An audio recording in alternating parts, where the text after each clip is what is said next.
Penceramah bebas dijatuhi hukuman 15 tahun penjara, 3 sebatan atas kes rogol dan amang seksual.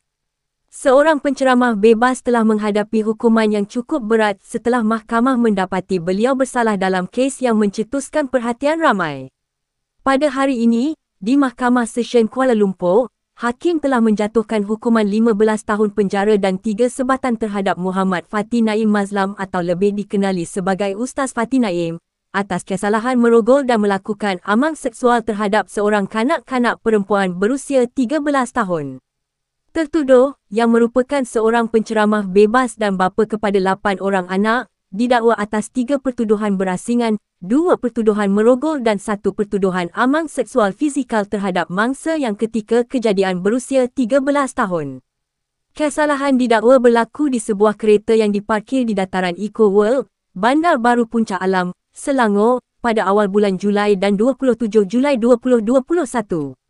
Tertuduh telah dituduh mengikut Seksyen 376, 1, Kanun Keseksaan, Merogol dan Seksyen 14A, Akta Kesalahan-Kesalahan Seksual terhadap Kanak-Kanak 2017, Amang Seksual terhadap Kanak-Kanak.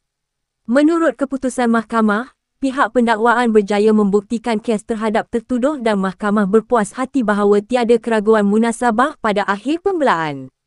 Hakim Noridah Adam membuat keputusan itu selepas mendengar hujahan kedua-dua pihak. Mahkamah menjatuhkan hukuman 15 tahun penjara serta 3 sebatan, 1 sebatan bagi setiap pertuduhan dan memerintahkan kesemua hukuman penjara berjalan serentak bermula hari ini. Rayuan tertuduh untuk penangguhan pelaksanaan hukuman ditolak oleh mahkamah. Pihak pendakwaan menegaskan bahawa tindakan tertuduh yang memilih untuk melakukan jenayah terhadap seorang kanak-kanak menunjukkan bahawa beliau tidak menghormati undang-undang mahupun nilai moral dan agama. Tertuduh pula ketika rayuan mengemukakan alasan bahawa beliau mempunyai penyakit cakera gelincir, slip disc, dan perlu menanggung 3 isteri serta 8 anak yang masih kecil dan bersekolah. Namun alasan tersebut tidak mendapat pertimbangan untuk pengurangan hukuman. Astro Awani. Kes ini diikuti dengan perhatian ramai kerana ia melibatkan seorang figura dakwah yang dipercayai ramai dan ia menyentuh isu sensitif tentang keselamatan kanak-kanak dan tanggungjawab sosial penceramah.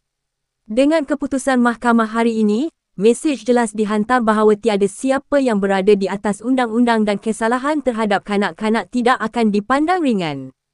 Kami akan terus memantau perkembangan lanjut, termasuk kemungkinan rayuan oleh pihak tertuduh dan apakah sebarang tindakan lanjut oleh pihak berkuasa terhadap mekanisme penjagaan anak-anak dan pencegahan jenayah seksual. Sekian untuk laporan ini. Terima kasih atas perhatian anda.